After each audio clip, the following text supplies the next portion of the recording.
Bienvenidos a Charlas desde el Laboratorio, una mirada desde la psicología científica.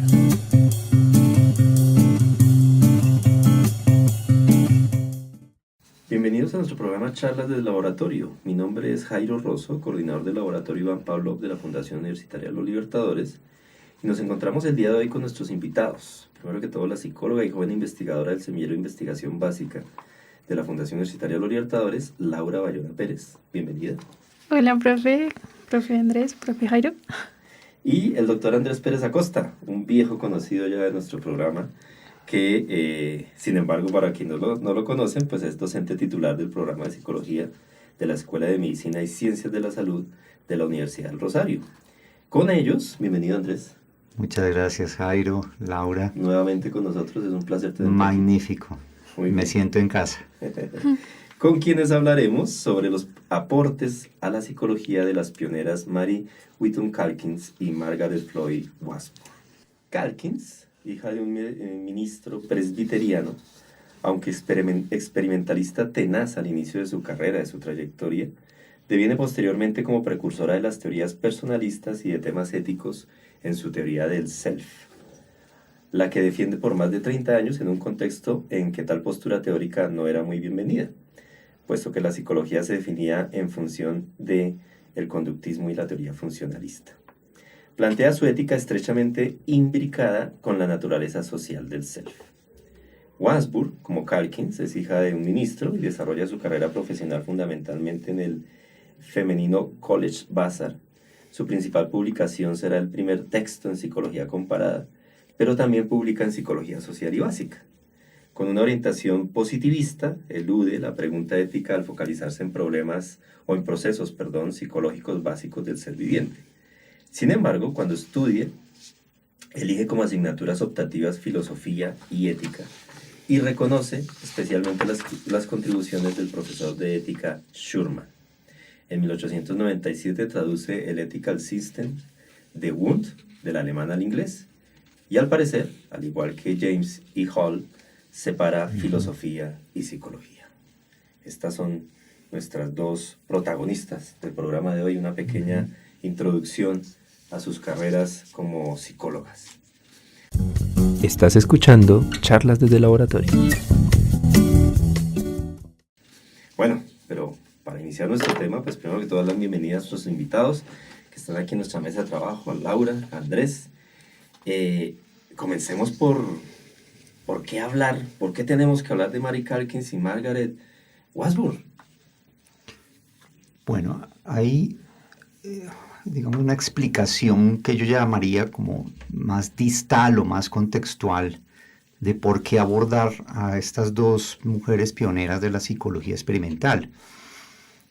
Hay un interés en las últimas décadas en los estudios históricos y sociales de la ciencia por rescatar el aporte femenino, el aporte de las mujeres en todas las áreas del conocimiento. Y la psicología, pues por fortuna, ha entrado en esa onda.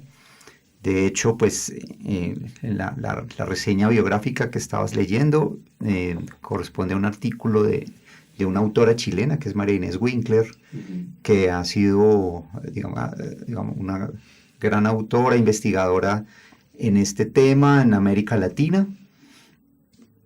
Y creo que esa línea conecta muy bien con el antecedente más inmediato que tenemos en nuestra línea de colaboración entre la Fundación Los Libertadores y la Universidad del Rosario. En esta línea, pues el último paso, encontramos a otras dos mujeres pioneras, en este caso pues del conductismo, a Mary Covert Jones y Rosalie Reiner. Ellas serían como la explicación más inmediata, más proximal de por qué abordar ahora a estas dos nuevas pioneras con una metodología también comparativa, así como se hizo previamente con Covert Jones y Reiner. Entonces, es muy natural que ahora abordemos a estas dos importantes autoras, dos pioneras de la psicología experimental norteamericanas, de una época similar también, de hace un siglo, Sí. que pues son pioneras y al mismo tiempo pues sufrieron mucha discriminación. Esto lo vamos a ver justamente pues en las intervenciones de Laura al respecto. Y es importante que esto se resalte porque aún todavía hay, digamos, hay brechas que no se han superado en el aporte, en el reconocimiento suficiente del aporte de las mujeres en la ciencia. Ujú, correcto. Eso. Han sido invisibilizadas de alguna Ujú, forma. correcto. Muy bien. Gracias, Andrés. Continuando un poco con su papel y pues para que los oyentes que no las conocen o la primera vez que las oyen, contémosles un poco más a profundidad quién era, por ejemplo, Margaret Floyd Wasmore. Bueno, Washburn nació en 1871 y falleció en 1939. Ella creció en una familia acomodada, sin mayores problemas en su infancia, por así decirlo, en cuanto a lo económico. Su interés en el estudio, ella relata en su propia biografía que nace alrededor de los 5 y 7 años. Ella relata que siempre fue muy a leer, a investigar desde su primera infancia. Ya cuando termina pues sus estudios, podríamos decir, pues, de colegio, tenía dos intereses dominantes como en cuanto a lo intelectual, que era la ciencia y la filosofía. Y ella, lo mismo, en su autobiografía nos cuenta un poco como que no quería separarse de estas dos y encontró que se combinaban en lo que llamó ella misma como la nueva y la maravillosa ciencia de la psicología experimental. A pesar de que tenía este gran interés, la universidad más cercana y en la que podía acceder, que era la Universidad de Columbia, en ese momento no recibía mujeres, pues sabemos que en esa época no se recibían mujeres en los posgrados o sea, en las aulas no podían haber mujeres. Entonces, en ese momento se estaba empezando a implementar en las universidades que podían entrar mujeres, pero como oyentes. Así que ella prefirió irse por este lado, hasta que después ella dice que como más o menos un año, de hecho en Navidad, habla con Cattell, quien poseía un laboratorio psicológico en esta universidad, y ella le demostró todos sus conocimientos a Cattell. Él la recibe como una estudiante regular y ella relata que Cattell era a tratar a todos igual, no importaba si era mujer o hombre, ella le exigía igual, le pedía las mismas ideas, les pedía los mismos ensayos, lo cual ella lo recibió muy bien. Pues dado que allí pues ella igual como en papel, por así decirlo, ella igual seguía como oyente, porque ella no iba a recibir su título allí. Entonces Cattell le aconseja solicitar una beca de posgrado en la recién organizada Escuela de Filosofía Sage de Cornell, para así obtener un título oficial, que ella pudiera demostrar que ella sabía y pues tenía estos conocimientos. Así que ella sigue su consejo, se va para allí y allí conoce a Titchener, el que todos conocemos. Él fue su profesor titular y lo mismo, se maravilló con todo lo que ella sabía, sus conocimientos y su amplio manejo del tema. Así que influyó en sus futuros trabajos y trabajaron así de la mano. Bueno, la principal contribución de la obra de Washburn a la psicología fue el estudio de la conciencia y los procesos mentales en animales y posteriormente en humanos. Esto acaba de decir que lo hizo lo mismo con Titchener. O sea, de la mano. Sí. Específicamente exploró la existencia de procesos conscientes como la atención y el aprendizaje.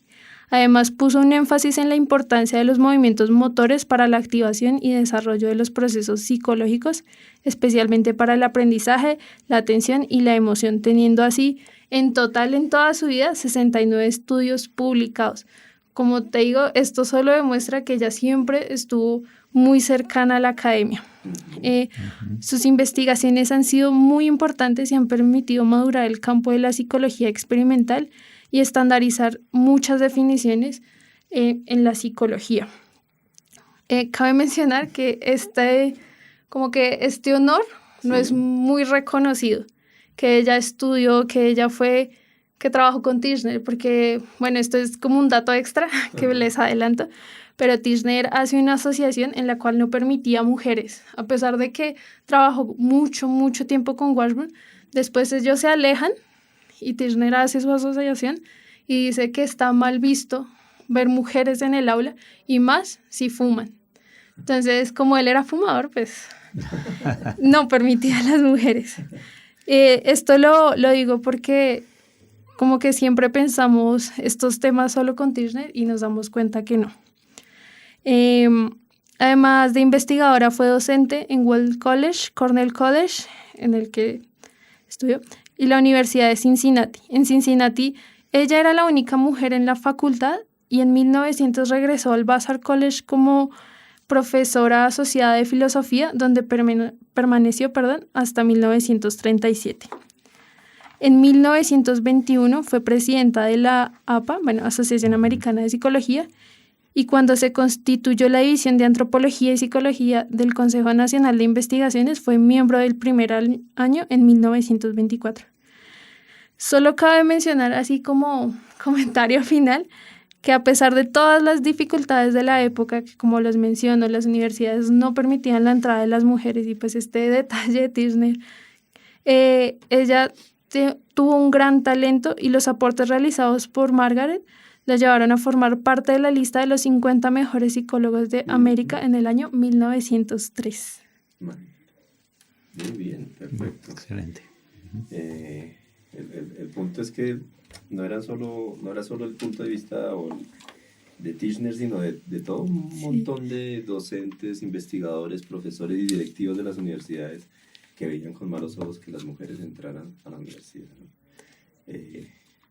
Muy difícil en ese sentido. Bueno, hablemos un poquito más de la influencia de Tirschner y de Wundt en el doctorado de Washburn. Sí, es que claro, o sea, lo que tú dices de Tirschner, eso era simplemente como una demostración de lo que estaba pasando socialmente en ese momento. Uh-huh. Pero es muy curioso que a pesar de esas creencias, como podríamos decirlo, afuera, él siempre le ayudó. Precisamente Tirschner influyó como su profesor titular muchísimos años y fue quien direccionó su trabajo de grado, destacándola, o sea, él mismo dijo que era una de sus mejores estudiantes, pues que había conocido, claro. Tanto así que cuando ella terminó su tesis, la cual demoró, si no estoy mal, 2 años, que ella misma relata, se la envió a Wundt porque se sorprendió tanto de ese trabajo, quien la tradujo al alemán y la publicó en estudios filosóficos. Sí, o sea, él mismo hizo todo el trabajo. O sea, Tirschner se la mandó a Wundt para que la conociera y todo. Exacto. Uh-huh. Y los dos se maravillaron de ella. Cabe mencionar que esta revista de estudios filosóficos era altamente reconocida por solo publicar tesis promisorias, como la de Lipsin. Esto fue como ese golpe de confianza que ella necesitaba para, bueno, en su momento las evaluaciones del doctorado eran a través de exposiciones orales. Ella necesitaba como esa fuerza porque confesó en la autobiografía que necesitaba la confianza, pues, de todo esto que estaba pasando con los hombres, y esa fue podríamos decirle, la patada de buena suerte, con que se lanzó a la exposición y la aprobó con honores, podríamos decirse. Pues Tirschner dice que la aprobó excelentemente, siendo ella la primera mujer con doctorado en psicología en 1894. 1894. De esta universidad, que era casi de las únicas que le permitió tener el doctorado, porque en ese momento no habían muchas. Pero entonces, ahí me surge una duda, ¿no? Se pregunta uno, ¿y Tirschner que tenía una cara para la galería y otra cara para la privacidad? ¿O qué pasaba? ¿Se dejaba influenciar de pronto? No, habrá que mirarlo, ¿no? Es la cultura también, ¿no? El peso cultural. El peso, digamos, cultural ahí, muy fuerte de la época. Porque la apoya, la defiende de determinada manera y después mira ¿no? Sí. Eso sería interesante Claro. históricamente poder localizar ahí. De acuerdo. Si hay estudios No, sobre interesante. Y mira que hay un dato bien interesante, pues parece curioso. Y es que Washburn en su autobiografía relata que ella fue a presentar como una crítica que le hizo a Tirschner de su teoría en medio pues de una clase y él la trata mal. Ella dice que sus debates son incoherentes, que no son suficientes. O sea, así como pues tenías que ser mujer. Ajá. Ella misma lo escribe, pero después en la privacidad se disculpa, dice que fue un poco injusto, pero pues que igual pueden seguir trabajando y no pasa nada. Es O como sea que sí nos da había ahí un como, conflicto, sí. como un... De un conflicto en la imagen social versus lo que Exacto. personalmente tenía él como su relación, digamos, como Sí. más. Claro.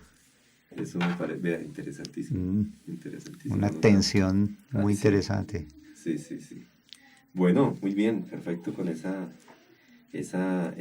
presentación del trabajo de Wasburn. Pero pues tristemente la historia de Mary Calkins pues no es muy diferente, ¿no? La cosa también es complicada para ella en un momento histórico muy similar. Sí, de hecho sí, pues ellas son como contemporáneas, Sí. un poquito. Pero bueno, Mary Whittle Calkins nace en 1863 y fallece en 1930. En el año de 1882, Calkins inicia sus estudios en el Colegio de Mujeres Smith College, donde se graduaría con honores en filosofía. O sea, ya comenzó fue con filosofía.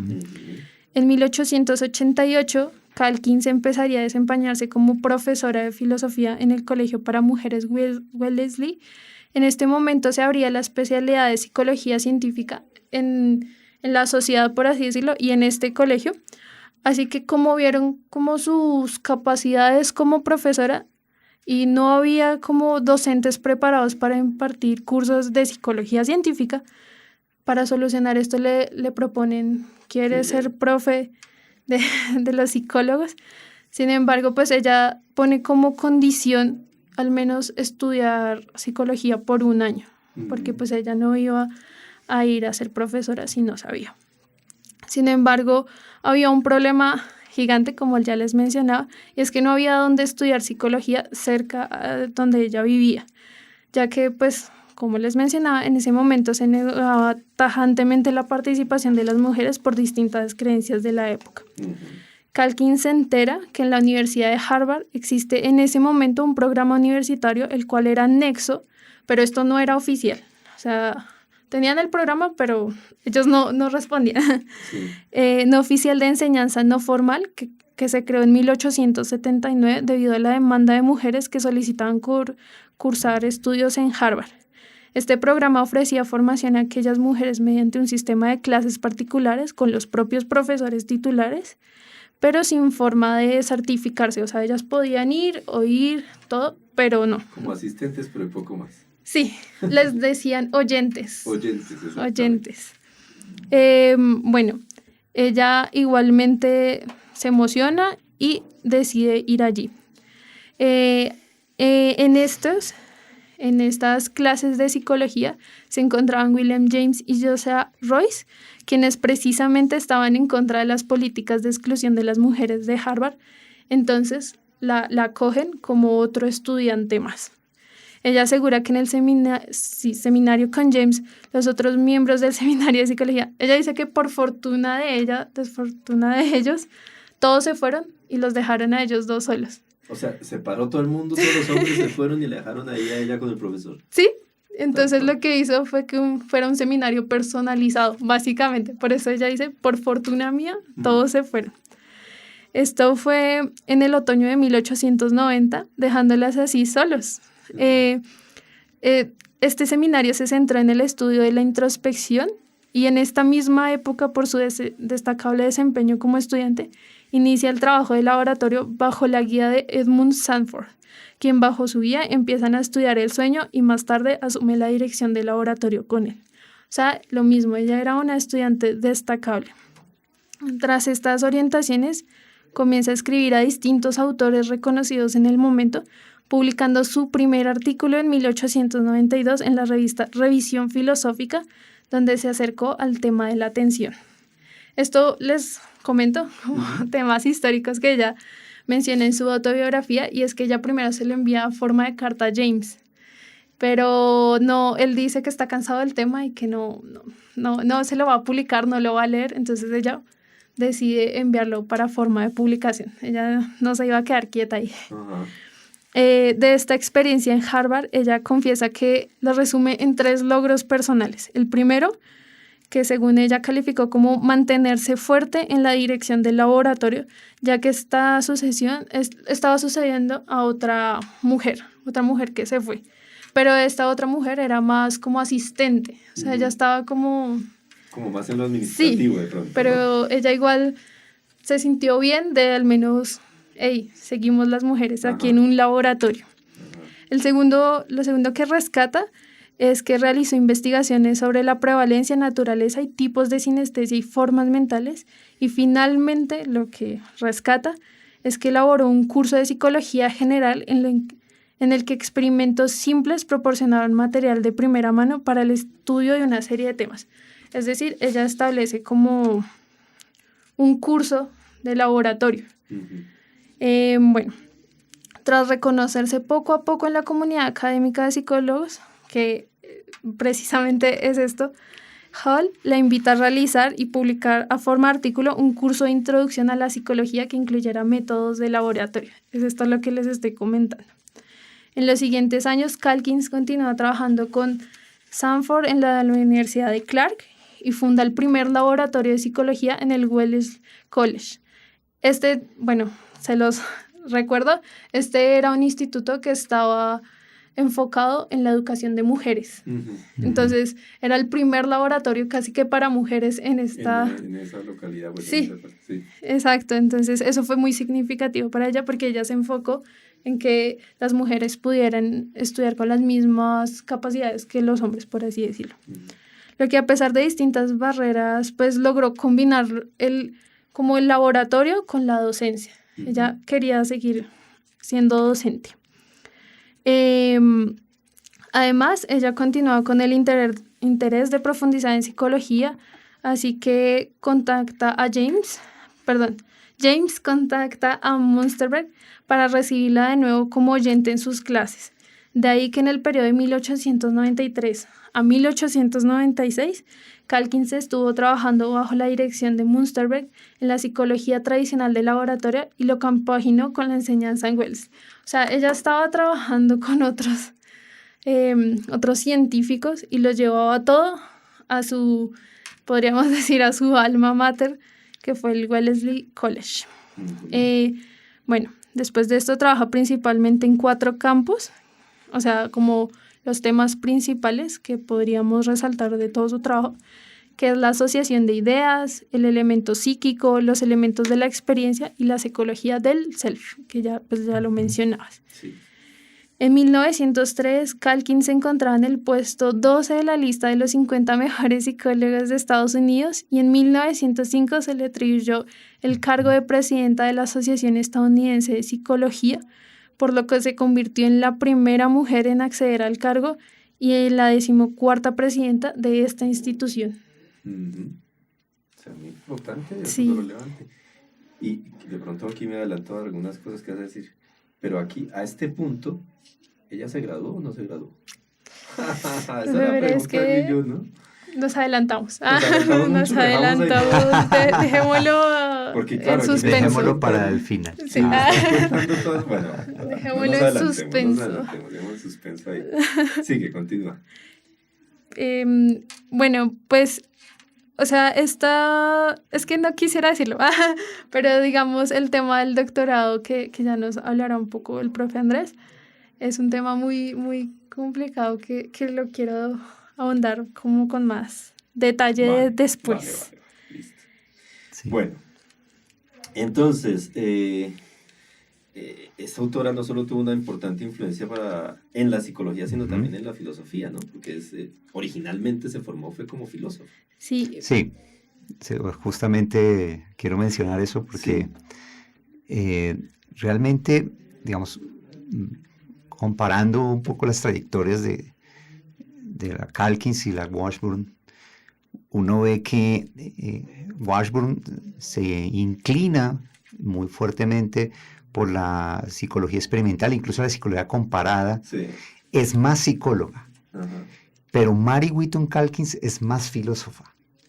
Ella, digamos, inició su formación en filosofía y desde la filosofía se aproxima a la psicología y Sí. luego vuelve, Sí.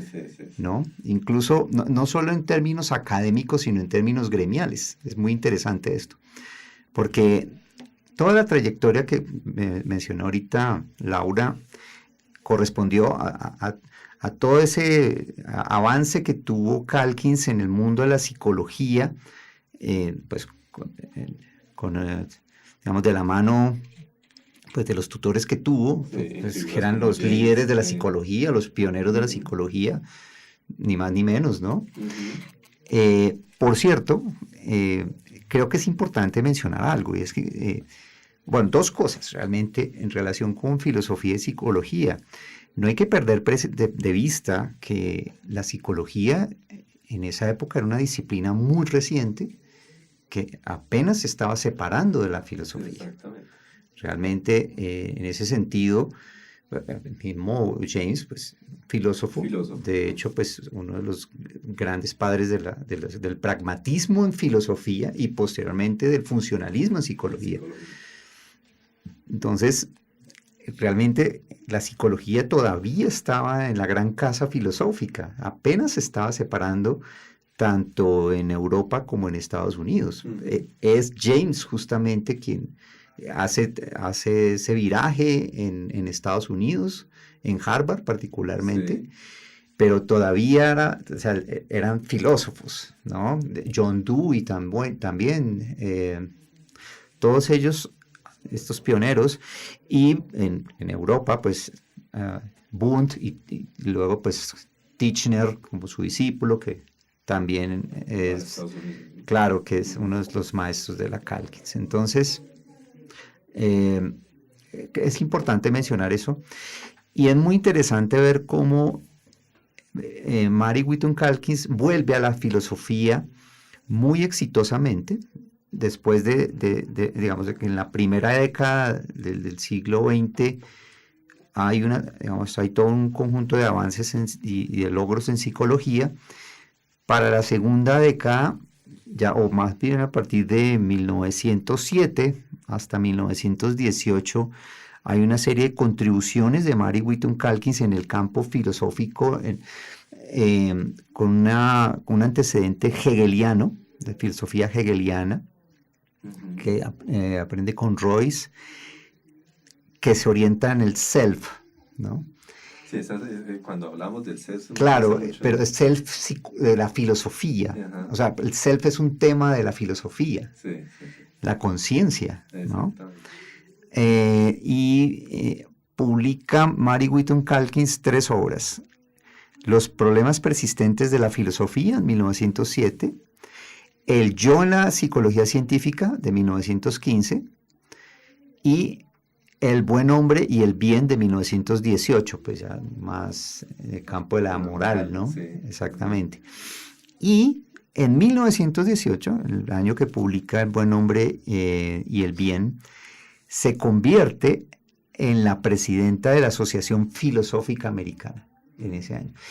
Y recordemos que ya había sido presidenta en 1905 de la APA. Creo que fue la primera mujer, ¿no? Fue la primera mujer presidenta de la APA. Y se convierte también una de las primeras personas que eran presidentas de la Asociación Filosófica Americana y de la Psicológica. Ahí estaba William James juntamente, porque él era filósofo de formación y padre de la psicología en Norteamérica. Entonces, es muy, muy interesante ver cómo Calkins vuelve a la filosofía, pero llamaríamos una filosofía de la psicología, porque es una filosofía que ya está conectada con todo ese inicio de la psicología científica y pues lo pone a dialogar esos dos campos, ¿no? Pero sí creo, digamos, como anticipándome un poco a la comparación que es nuestro gran propósito de este proyecto, creo que la Washburn fue más psicóloga comparada y experimentalista como de vocación, Sí. pero la Wheaton es más filósofa de vocación. Ajá. Y es muy notable el hecho de que haya sido presidenta de las dos asociaciones, es importante y es un gran logro. Sí, Y él sí. pensaba aquí cuando hablabas del segundo libro, del que decías del yo, ¿cómo se llama? Ajá, sí, el yo en la psicología El científica. yo de psicología científica Sí. de 1900. 15. Imagínate, 1915, yo en la psicología científica, una visión desde muy de la Desde la filosofía. Pero un siglo, un poquito más de un siglo después, volvemos en la psicología Sí. científica al mismo tema, el yo y la conciencia. Claro, ¿Ves? sí, señor. Damos un giro Totalmente. grandísimo, Y pero estamos en esos temas. por cierto que también ese giro con Washburn en el caso del tema de la autoconciencia con los animales Sí, es un tema que se rescató muchísimo en las últimas décadas, que lo hemos hablado aquí en varios programas. exactamente, sí. O sea, ella también, Washburn en este caso, pionera de la psicología comparada de la conciencia. Exactamente. Interesantísimo. Entonces, me encanta ver cómo esos temas vuelven, Sí, ¿cierto? Y con exactamente. renovado entusiasmo se están trabajando ahorita en la psicología científica. Perfecto. Muy bien, perfecto. Ahora sí, quitemos el suspenso de una vez, terminemos con esto. ¿Qué pasó con esos procesos de doctorado?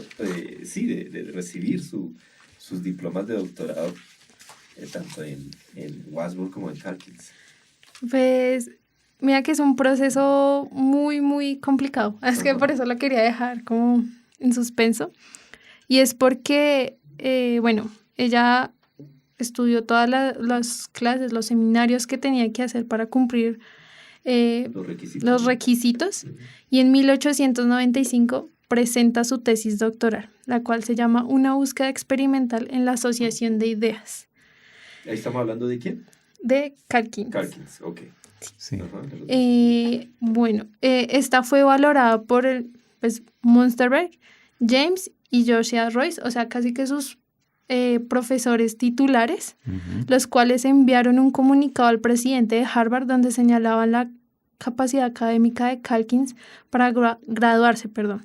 Tanto así que William James comentó que el examen de Calkins era uno de los mejores exámenes de doctorado de Harvard de los cuales había tenido hasta el momento. Sin embargo, la Universidad de Harvard respondió con una rotunda negativa a la solicitud de reconocer oficialmente sus estudios de doctorado.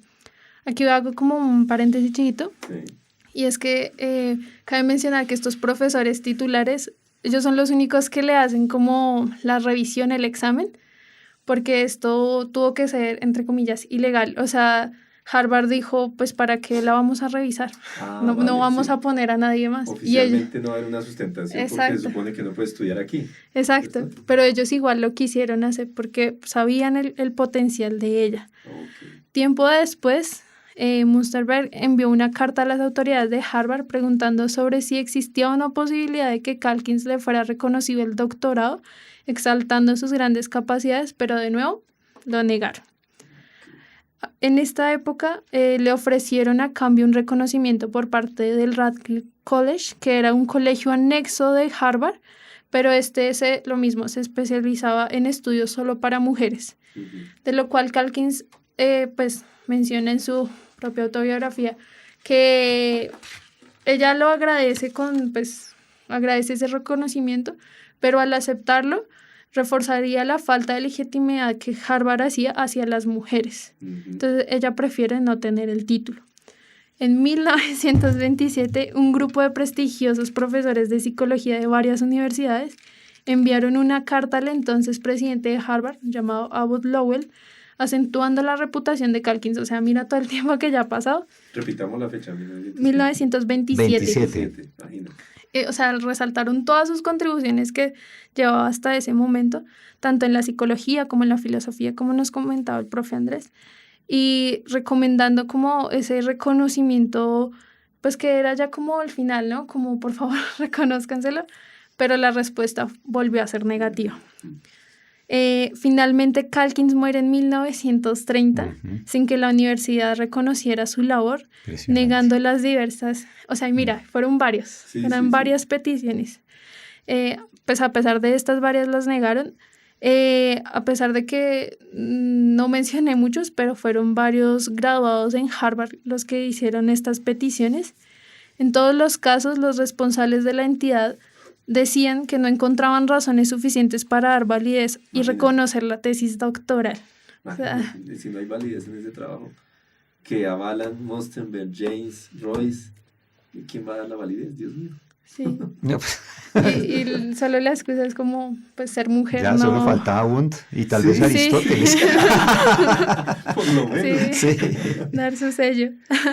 Pero mira que de hecho no fue hasta 1963, imagínate, 68 años más tarde de la defensa de su tesis, cuando Harvard, o sea, solo Harvard, reconoció la labor de las mujeres que habían cursado estudios de en la universidad. Es decir, hasta 1963 ellos empezaron a certificar a las mujeres.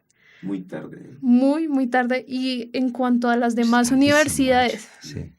Si no estoy mal, con Washburn, ella se graduó en 1800, se me pierde la fecha, pero 1890 y algo, si no estoy mal. Sí. O sea, imagina, 1895, si no estoy mal. Uy, se me perdió. Bueno. Pero es antes de empezar el imagínate, siglo XX. Imagínate. Y 6 décadas del siglo XX y Harvard todavía no estaba... decía que no. Y mira que por eso te decía que lo dejamos en suspenso, porque muchos dicen que en ese momento le dieron el certificado a Calkins, o sea, así pues como un reconocimiento, pero muchos dicen que no. Entonces se dejó como que solo le habían hecho el reconocimiento como científica, pero no como su posgrado doctoral. PhD. Formalmente sí, no. Formalmente no. Formalmente egresada de Harvard. No. ¿Y como PhD? No. Muchos dicen que no, muchos dicen que sí, pero lo oficial claro, es que no. Sí, porque es que ese reconocimiento es como sí y no. Sí, porque claro, porque un doctorado por definición es un reconocimiento, digamos, como científico, investigador o investigadora independiente. Lo reconocen así, pero no le dan la formalidad. Como nos tocó. Sí, pero no. Nos tocó. Para cumplir con las exigencias, digamos, de la presión que están recibiendo, pero realmente no se mojaron, ¿no? Así, o sea, acepten que se equivocaron. Impresionante. Impresionante esto, o sea, 60 años de lucha y no se consigue que le otorguen su título como tal. ¿Un doctorado post-mortem? Pues claro, aunque fuera eso. Sí. Sí, mira que por ahí leí, pero esto es más... Por favor, sí. o sea, como extraño, pero bueno. Mira que en internet por ahí circula como una petición general así, o sea, ya más social, por así decirlo, hacia Harvard para que le den el doctorado. Todavía. Todavía, o sea, como para recaudar firmas para que por favor se lo den, pero todavía no... O sea, no han vuelto a hablar de ella, imagínate, desde 1963. Sí, quedaron callados, ¿no? Como... Silencio administrativo. Sí, como... no meterse con los problemas, pero increíble, bueno. Muy bien, pues imagínate toda esta ¿cómo le llamo? Esta carrera de obstáculos que vivió para poder, y con todo lo que demostró. Es impresionante, si fuera por méritos tenía más que sobrados. Bueno, y eso nos recuerda un poco charlas anteriores que hemos tenido, ¿no? Hemos aquí hablado también de Rosalie Reiner, Marie Kobe-Jones, como nos decía el profesor Andrés Pérez. ¿Cómo creen ustedes que se relacionan estos casos? Sí. A ver, totalmente. Primero estamos hablando de una época muy similar, ¿no? O sea, finales del siglo XIX, comienzos del siglo XX. Los estudios de las dos pioneras de las que estamos hablando hoy, pues son de finales del siglo XIX.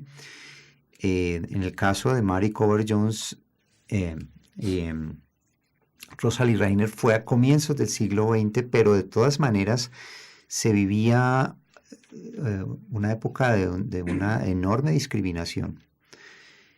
que, bueno, a partir de lo que cuenta Laura, pues pareciera como que no terminara. O sea, es impresionante. Y pues en ese sentido, pues hay una continuidad en el sentido de que hay, aparecen figuras pioneras que tienen que superar muchos obstáculos por discriminación. Y aún así logran productos muy notables. De todas maneras, o sea, como dices tú, en esa carrera de obstáculos, no solo por ser pioneras, sino porque además generaron productos notables. No, generaron conocimiento. Claro, generaron, sí. No. Las Libros. 4 psicólogas, las 4, generaron impactos importantes en la psicología, ya sea a título individual o en asocio, como pasó con Rosalie Reiner, pues, que fue asociada con John B. Watson, posteriormente su pareja. Entonces, esta línea pues está completamente relacionada y además, digamos, en el transcurso de estas exploraciones se ha visto que hay otras mujeres en otros enfoques y otras disciplinas que también tienen esa misma característica. Y en este momento la historia de la ciencia y la historia de la psicología las están resaltando. Ahora, creo que me parece importante seguir aprovechando la metodología comparativa que ya hemos explorado y que viene desde tu tesis doctoral, Jairo, justamente en la comparación de las vidas y obras de Santiago Ramón y Cajal e Iván Pavlov. Esta metodología comparativa ha sido muy provechosa porque ha permitido generar un conocimiento nuevo. Es decir, no es solamente un recuento biográfico, pues de hecho ya hay biografías, etcétera, pero la metodología comparada no ha sido totalmente aprovechada y esto nos ha permitido generar nuevas luces, ¿no?, sobre estas trayectorias y visualizo que tendremos trabajos sobre pioneras en otros campos de conocimiento y otros enfoques como las neurociencias o incluso el psicoanálisis también. Ahí en neurociencias piensa uno rápidamente en Montalcini. Rita Levi Montalcini o Milner. Brenda Milner. Sí, rápidamente hay dos personajes súper interesantes, ¿no? Que también de pronto llegarán aquí a charlas del laboratorio. Ojalá. Bueno, sí. Muy bien, perfecto.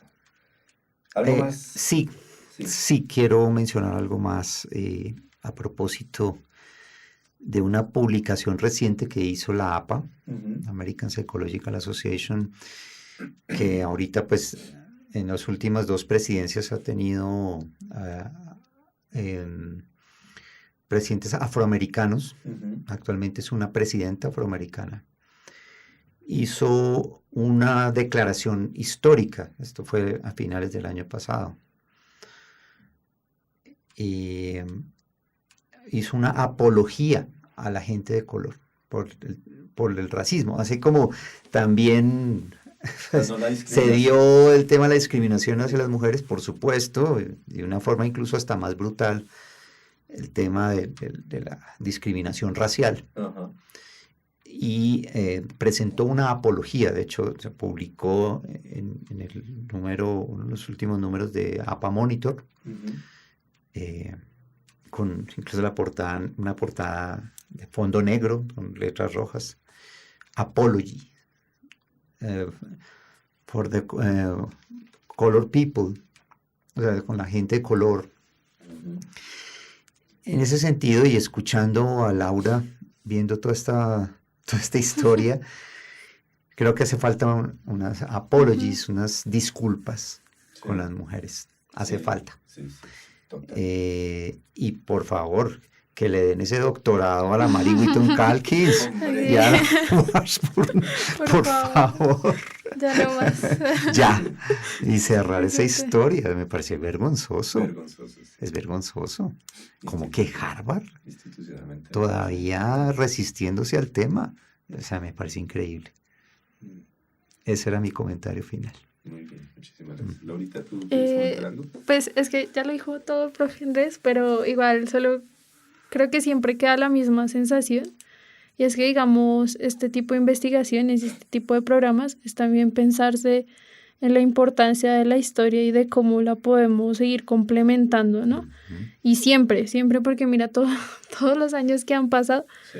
y pues también a los estudiantes o bueno, los profesionales, todavía nos seguimos encantando y bueno, y asombrando de que pueda pasar todo esto, pero desde aquí podemos empezar a reconocerlas y pues un poco replicar este conocimiento para que las futuras generaciones lleguen y piensen de una, hey, mujeres importantes, o bueno, lo que sea, psicólogos importantes, también se pueda pensar en mujeres y no solo en hombres como Watson, Tirner, Ujú. Mira. Exacto, correcto. Claro, que sí. de una pensemos, James, hey, Que claro. una pensemos en Calkins, que una pensemos en Claro, el Warburg. posicionamiento. Exacto. El posicionamiento. Ujú. creo Sí, que sí. esa es la reflexión que siempre vamos a muy dejar bien.